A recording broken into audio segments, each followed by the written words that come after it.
Hey guys, welcome to Mask Off with Meek. I'm so excited to be here tonight to be able to share with you once again why God gave me Mask Off.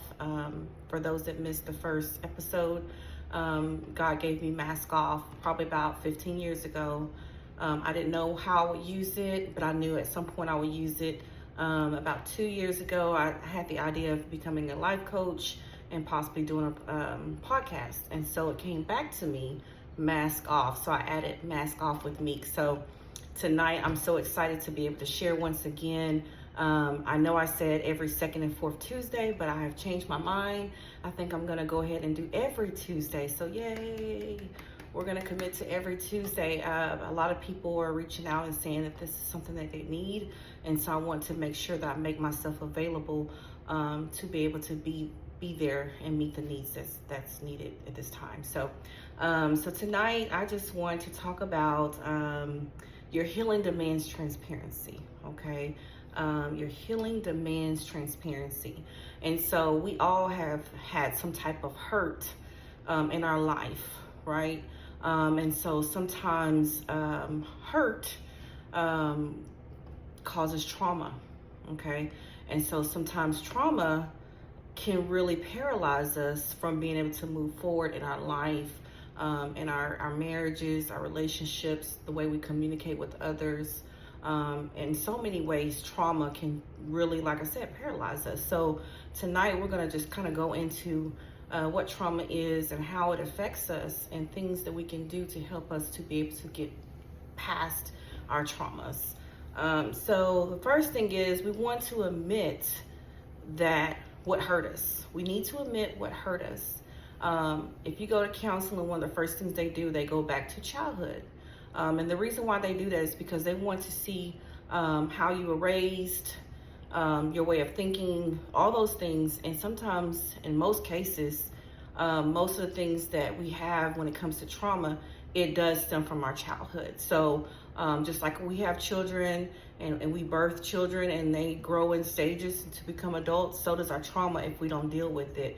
It's birth at childhood in most cases, and then it just kind of grows and get bigger and bigger and bigger if we don't deal with it. So the first thing is admit what hurt you. We cannot heal from what we don't admit. Let me say that again. We cannot heal from what we will not admit. Okay, so the first thing is admitting, acknowledging that I am hurt. Something hurt me, okay? And then once you're able to recognize what hurt you, you're able to deal with that. I do know a lot of times people struggle with dealing with things that hurt them, especially childhood trauma and things like that.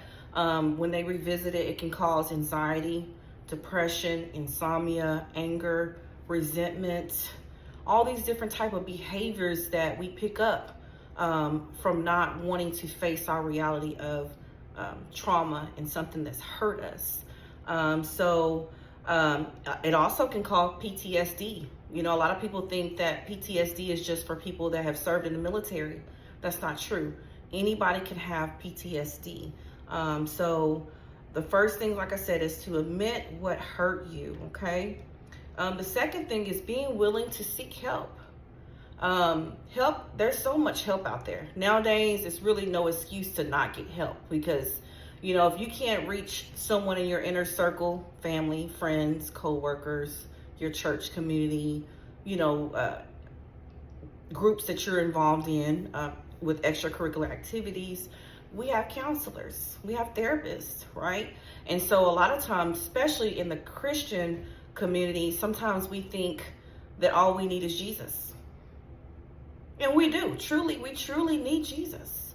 However, I do feel like God has given these doctors and therapists the wisdom and knowledge to be able to help us in our earthly realm, right? So it's nothing wrong with seeking professional help. I tell people all the time, I've been on the couch and I've been on the altar. I've been on the altar and I've cried out to God and I've surrendered to God and I've repented to God and all those things that I should do on this walk of life. However, I've also seen a counselor and it's been a tremendous help to me in my life. I'm not ashamed to say I've been to counseling. I highly recommend it. If you're not going to counseling, just to be able, anytime you've had a major transition, especially like I said, with trauma, you definitely want to be able to say, hey, I'm willing to go and seek some help. So help can be professional or personal, right? Or both. There's nothing wrong with that. So again, when you go, you have to have the right mindset. What is your purpose of going to seek help? Is it just because you want to vent? You want to cry? Is it because you want to have empathy from someone? You have to know that if you go and you seek help, no matter what level you decide to go on, you have to have your mind made up that, hey, I'm going because I need help. I'm sick. I'm sick in my mind. I'm sick in my emotions. And I am willing to sacrifice and do the work that's necessary to be able to come out of this trauma, to be able to be healed. And so when you go to counseling, you need to know that there's going to be some homework. There's going to be some things that counselor is going to give you to do to work on at home. And it's up to you to be able to take the tools that's given to you and be able to utilize them in your day-to-day activities. Okay, so help is definitely there for you if you need it. A lot of times, like I said before, a lot of times people do not want to go and seek help because they like the attention that it gives them. They like to be able to use their trauma to be able to manipulate situations. When you hear people say, you don't understand, you wasn't there, well, you didn't go through that. You're right. I don't know how you feel. I was not there. Your trauma is not my trauma. However, at some point in your life, you should be willing to move forward from that, to heal from that, right? And take that trauma and turn it into triumph, right? Because we go through things, sometimes it's not just for us. It's to be able to help somebody else along the way. So we have to recognize, even when I'm saying about seeking help, if you are the actual helper, family member, friend, companion, or whatever, your spouse, or whatever you are, you have to realize on the other side of that is that not everybody wants the help. And you have to know when you need to cut that off, because there's a difference in me helping you and giving you the tools, but I can put the tools in your hand. But if you decide not to pick up the tools and use the tools that's given to you, hey, I'm throwing up my hands at some point. I can pray for you. People reach out for prayer. Nothing wrong with prayer. But if there's no prayer and change, it's pointless. It's not going to reach just the ceiling. That's as far as it's going to go. It's just the ceiling, because that person has to have a made up mind that, hey, I want to change. I want to come out of this. I'm tired of feeling the way I do. I'm exhausted. I'm mentally drained, and sometimes help can be medication, whether it's natural supplements or it's a prescription medication. It depends on your level of trauma and stress, but not being ashamed to say that, hey, I need a little help. I need a little bit of help. And there's so much research and things that you can look into to be able to get that help as well. So let's just make sure when we're dealing with our traumas, we're dealing with it in a healthy way, right? Okay, so sometimes when we don't want to change, we sink into our patterns, right? What that pattern can be smoking marijuana. That pattern can be drinking, turning to a bottle. That it could be having sex, want to feel the need to always be fulfilled in a sexual way.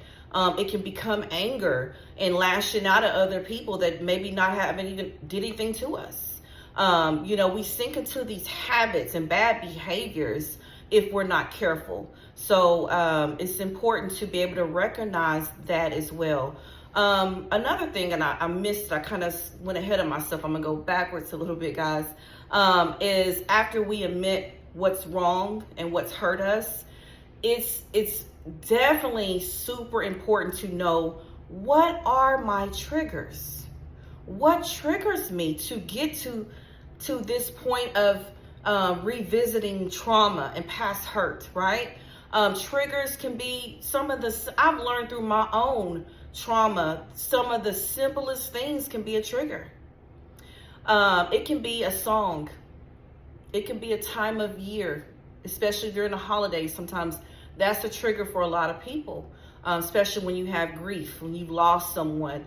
The holidays, birthdays, anniversaries are very hard for a lot of people, and it traumatizes us and it paralyzes us where we're not able to look at things in a positive way. So knowing what your triggers are, like I said, it could be music, it could be a time of year, it could be being around certain people. I've learned that. Sometimes it could be even family. No shade towards my family, because I love my family. But there's a lot of people that don't have healthy relationships with their family. So family is a trigger. And sometimes it could be the closest family. It could be parents. It could be siblings. It could be your own children. It could be your spouse. So sometimes we're not in the position where we can completely eliminate our triggers, but we can limit our triggers, right? So example, if I don't get along with my family and I know that my family is a big trigger for me, guess what? I'm not making the cookout this year. I'm not going to make that funeral because I already know it's going to be drama and it's going to be a bunch of mess. I'm not going. I'll choose to remember that person the way they were, and the personal relationship I had with them in that way, right? That's limiting. Okay, you're still my family. I recognize that you're still my family, but guess what? I can't mess with you like that. Y'all are full of drama. It's always something going on. I will limit my interactions with you, right? And then there's sometimes when we're able to eliminate. Example, a relationship, a toxic relationship that has been, let's say, abusive. You're able to eliminate that. That is a choice. You have the power to eliminate that. A job is constantly stressing you out. You're losing your hair. You're depressed. You all of a sudden have developed anxiety. It's just constantly triggering you. Then you may want to say, I like my job, but I need change. And sometimes it can be something like your job. You have a micromanaging supervisor that's constantly, nagging, and that's a trigger for you. And you realize that you're starting to always be angry. You're resenting the job and coming to work, and you're lashing out at employees, or you're lashing out at your customers and things, and it's changing your natural behavior and personality, your characteristics. Then hey, when it starts changing who you truly are and it's making you look bad and feel bad, then that is a sign that, hey, I need to do something different. Okay, so like I said, let's go back. We need to admit what hurt us, be honest with ourselves, whether it was molestation in our family that got swept under the rug, whether it was a divorce, a nasty divorce, and you dealt with some abuse, whether it's, just anything. We have to admit what hurt us, because if we don't admit, we cannot heal from what we do not admit. Okay? Recognizing your triggers, knowing what your triggers are, right? Eliminating them or limiting your triggers. Seeking help, knowing when it's time. We can deal with some things on our own, right? We can pray, we can meditate, we can go work out, we can take supplements, we can do all those things. But there may be a time where you need to say, I need to go to my doctor. And we need to talk about what are my options to be able to get some professional help, whether it be counseling or medication. Realizing that recovery comes in stages. Okay? Recovery comes in stages. It's not an overnight process. It comes in stages. Just like grief, it comes in stages. You have your happy moments, your sad moments. You can be perfectly fine, and out of nowhere, you hear a song and it brings back this memory and this trauma to you, right? So it's important to know that it isn't an overnight thing. It's not something you can just get over at a drop of a hat. It doesn't work like that. It's a process. You have to understand that you're not in this journey alone. You have to realize that you have people in your corner that will help you through this process. Okay? You're not in this alone. That's the most important thing I want you to remember, that you're not alone, even if you feel alone, even when people don't always understand. Just knowing that you can talk to someone is important. Knowing that you can talk to God, that's very important, because at the end of the day, that's who you need to be able to help you through these hard times and trauma, to be able to truly heal and be our authentic self. Recovery involves, it has to include your whole self.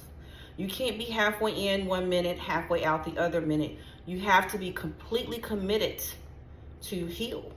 That's the only way, because this is a fight. This is a battle, man. And I'm telling you, it comes and goes. You think you're healed, you think you're moved on, and you're strong, and I'm a survivor, and then out of nowhere, bam, here it comes. It hits you again. So you have to realize that it takes all of your strength to be able to get through some things like trauma, and that it takes a lot of prayer. It takes, like I said before, getting in that mirror, looking at yourself in the mirror and saying, I am an overcomer. I can do all things through Christ that strengthens me. Just speaking those words of affirmation over yourself. But it takes your whole self.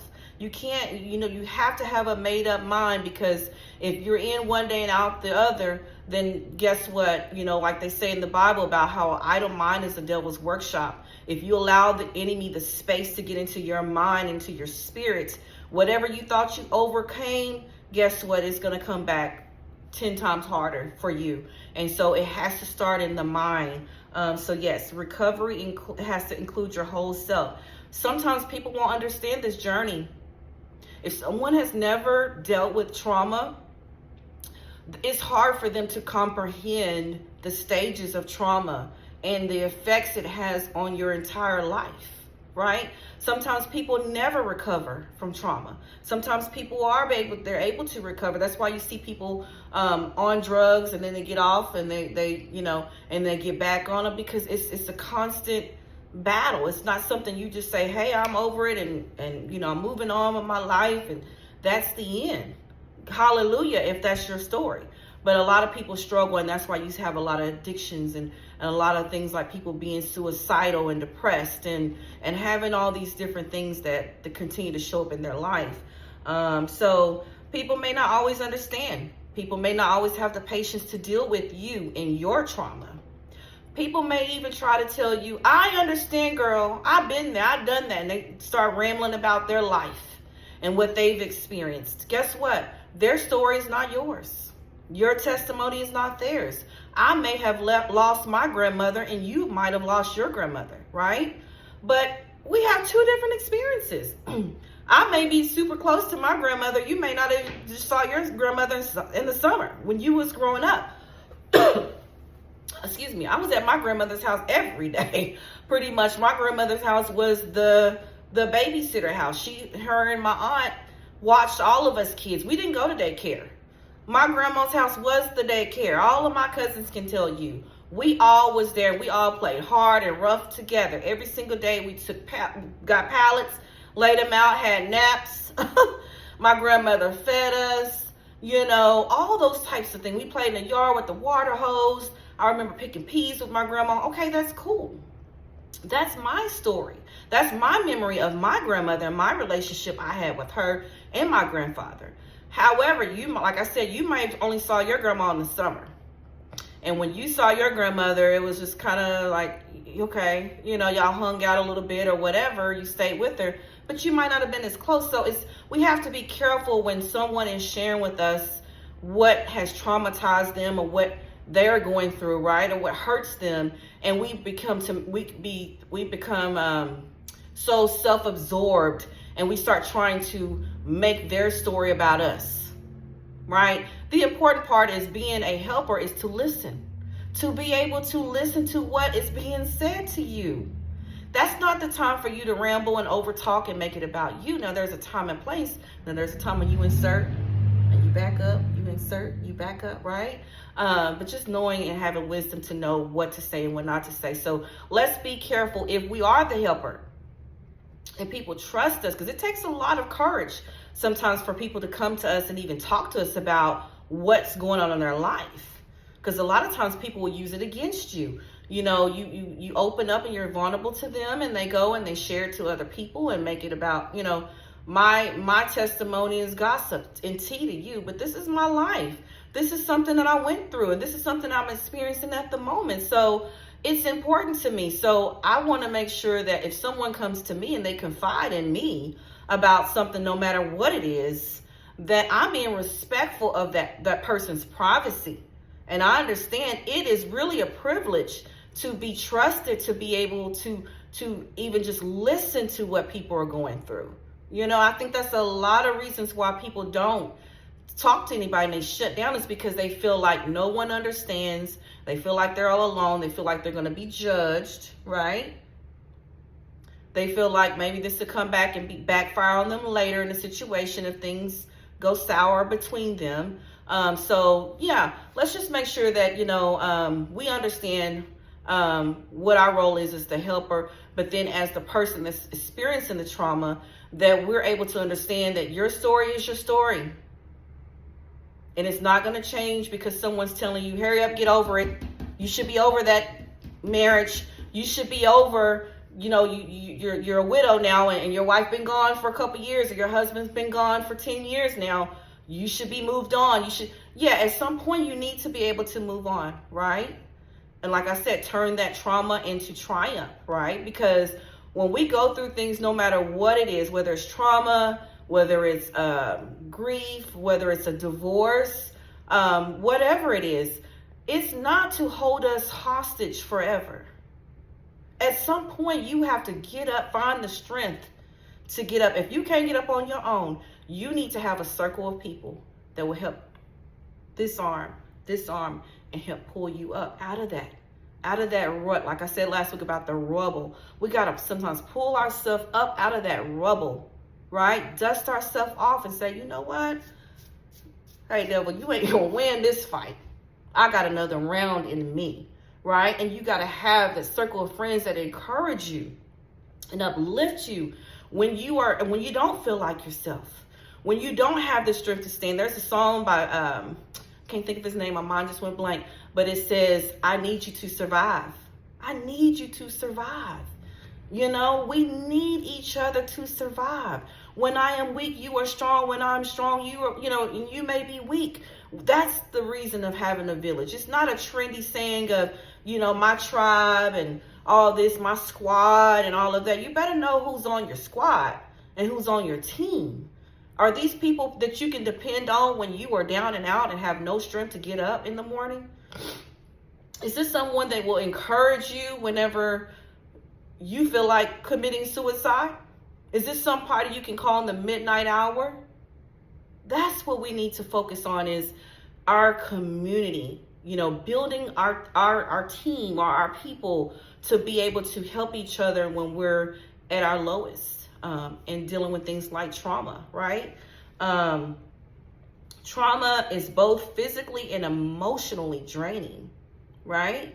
It wears on our mind. It wears on our spirit. It creates different things that's not even true, right? And so if you don't know how to talk to that spirit in your mind and get that spirit together and in check, hey, nope, we're not doing this today.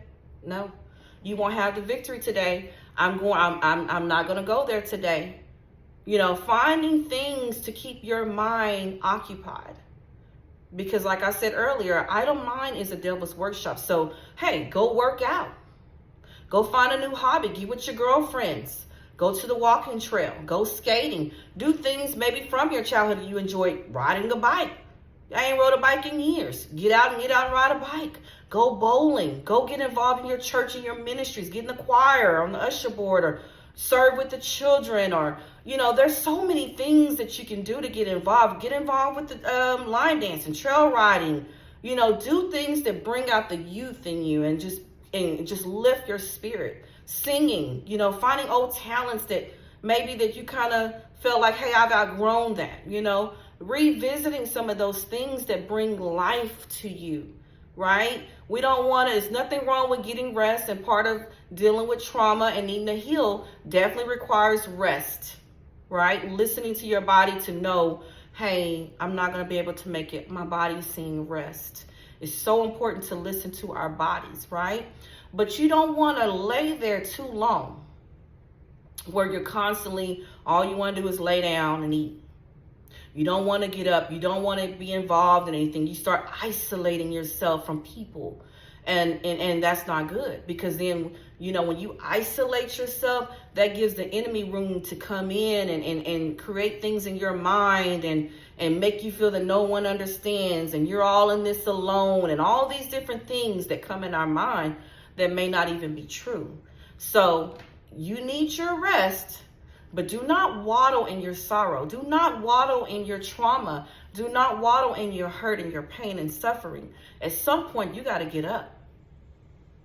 At some point, you got to get up and get moving. Get busy. Get your mind busy. Now, kind of like I said before, you don't want to get to the point where you're neglecting yourself or trying to portray something that you're not.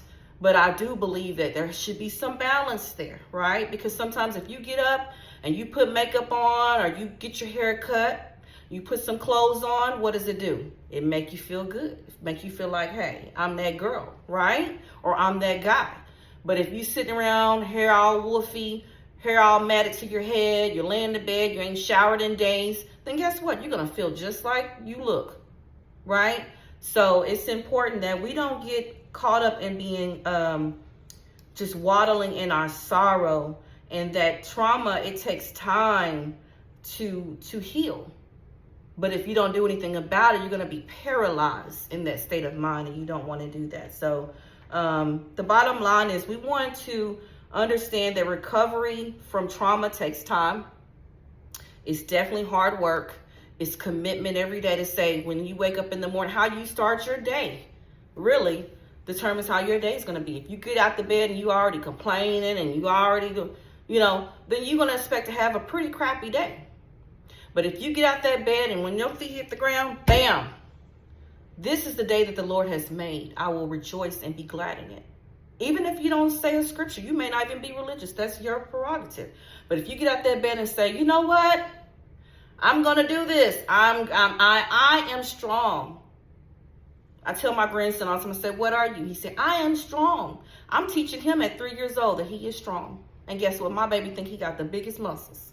And you better not tell my baby he does not, because he does. In my eyes, my grandbaby is the strongest little 3-year-old walking around here. So it's important to encourage ourselves, right? Affirm ourselves, right? So anything is possible. It's absolutely possible. You will not be in this situation forever. You have to tell yourself, this storm that I'm in right now, it's not forever. The rain that I'm enduring right now, it's pouring, it's raining, it's storming. I hear the lightning. I see the thunder, right? I see the damage, the wind blowing. I see all these things. But it's not over. Guess what? Eventually that sun is going to shine, right? So you stand in that rain, strong, tall, confident, knowing that, you know what? This won't last forever.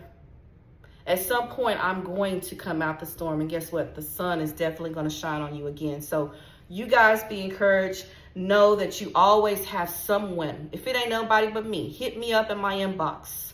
If you have my number, text me, call me. I get calls all times of night. Now be respectful. But I am available to you. If you need me, don't hesitate to tell me. There's nothing that will surprise me.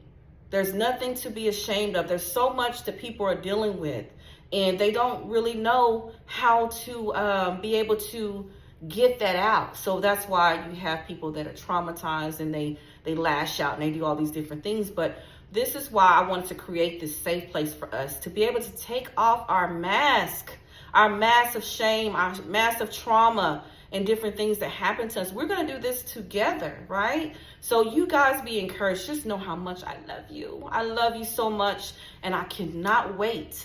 You do not want to miss next week's topic. I did say second and fourth, but I'm going to do every Tuesday. You don't want to miss next week. I'm going to have someone on with me live, and man, you do not want to miss it. So you guys be encouraged. Know that I love you. And we can do all things through Christ to strengthen us. Be encouraged, and guess what? Go be amazing. And if it's too heavy for you, guess what? It don't belong to you. Take it off. All right, guys. Take care.